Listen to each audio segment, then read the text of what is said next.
সংঘটিত হৈছে ভয়ংকৰ ঘটনা। ধুবুৰী জিলাৰ গোলকগঞ্জ আৰক্ষী থানাৰ অন্তৰ্গত কুটি লক্ষীমাৰীত সংঘটিত হৈছে এই ঘটনা।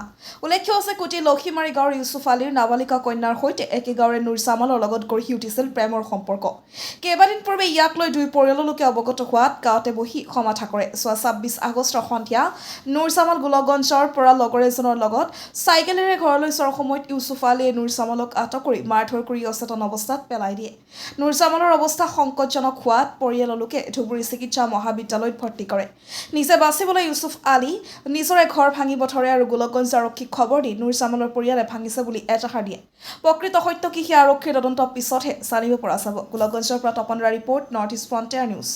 কি হয়েছে কালি আমরা বাজার থেকে তিনজনে আসি আছে লক্ষ্মীর বাজার থাকি তা আইসের পরে মানে নদী পার হইয়া যে আসছি ইতিমধ্যে ইসব আলী ঢাকায় থাকেন তা আমরা এখন সাইকেলে খাড়া করলাম আসিয়া ওই সেঙাটা ধরি গেলেন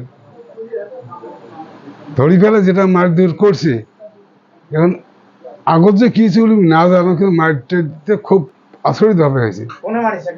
ইসব আলী ওই কি দের নাম এটা জামাল শেখ নুর জামাল হ্যাঁ আগে আমার কি একটা আছে মানে কিবে হয়েছে আর কি গন্ডগোলের ওটা খেলি মিলি হওয়ার পরে তারপরে ওটা সংশোধন হয়েছে আমার সামাজিক তার পিছতে এই ঘটনাটা কি হয়েছিল।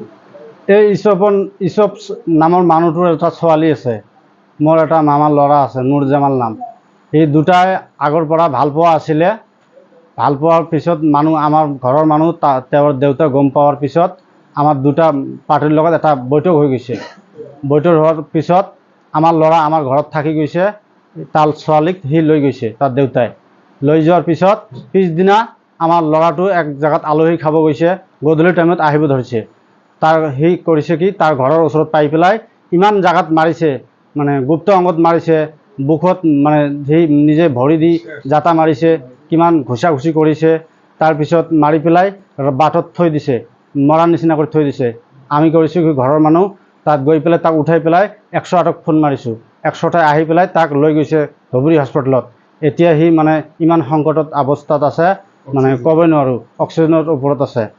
আৰু লাষ্ট কথাটো হ'ল মই ঘৰত শুনিলোঁ যে এতিয়া মই লাটুমবাইৰ পৰা আহিছোঁ আজি 12টাত পাইছোঁ ঘৰত। আসামী মোকো বনাইছে, এই যে তাৰ ঘৰৰ ভাঙচুৰ আমিও কৰিছোঁ। সি মানে গম পালে যে ল'ৰাটো নাবাচে নেকি, এতিয়া তাৰ ঘৰৰ যিমান বস্তু আছে সি নিজে ভাঙচুৰ কৰি আমাৰ নামত ইজাহাৰ দিছে। আমি শুনিলোঁ যে ইজাহাৰটোত নাম মোৰো আছে। মই যে আজি আহিলোঁ মানুহটোত লাটুমবাইৰ পৰা। বাজাৰ থেকে আহাতে এই ল'ৰাজন এই লক্ষীমাৰী পাৰ্ট 2 এইটো ইছুফৰ বাৰীৰ সন্মুখত সেই ল'ৰাজনে জামাল উদ্দিন মোক কৈছে কি দাদা মই চাইকেলখন উঠোঁ। উঠাৰ পিছত আহি আছোঁ, অলপ খোজকাঢ়ি আহিলোঁ। আৰু ইছুফ যে ছোৱালীজনৰ দেউতা ইছুফ মোক মাতিলে, এই শুন। তো আমি ৰখি দিলোঁ। তাৰপিছত এই ল'ৰাজন যে আছে জামাল উদ্দিন নুৰ জামাল উদ্দিন, সেই ল'ৰাজনক কয় এই দোকানে পইচা নিদিবি নেকি। সেই কথা কোৱাৰ লগে লগে গলা ধৰি কেনে মাটিত বাগৰাই পেলাই দি কেনে পতাত মাৰি আছে, একেলগে মাৰি আছে। আমি খালি কৈলোঁ বোলে এই দাদা ৰখ। সি নৰখাৰ পিছত আমি এই দাদা আছিল সুশীল নাম, সিও মানা কৰি আছে বোলে নামাৰিবি, তাক নামাৰিবি। আমিও মানা কৰি আছোঁ। তাৰপিছত নামানে, কয় এই বেছি কথা নকবি। মোকো কয়, আমাকো কয় এনেকা তোকো মাৰি দিম। তাৰপিছত সিটো মাৰি পেলাই দিল। আমি তাৰ একটা কাকা আছিল ইকৰামুল নামৰ ল'ৰা, তাক আমি ফুবা বুলি মাতোঁ। ফুবা আহক। সি দৌৰি আহিল। দৌৰি অহাৰ পিছত সিও গলাত ধৰিল এনেকা ইছুফ। ধৰাৰ পিছত সিওতো মাৰিব নোৱাৰিলে। আমিও ৰখি আছোঁ, সিও ৰখি আছে আৰু মাৰিব নোৱাৰিল। তাৰপিছত সি ঘৰত গ'ল। ঘৰত যোৱাৰ পিছত তাৰ খাট চকেজ এইবিলাক ভাঙি টাঙি পেলাই দিল কোনে ভাঙিলে?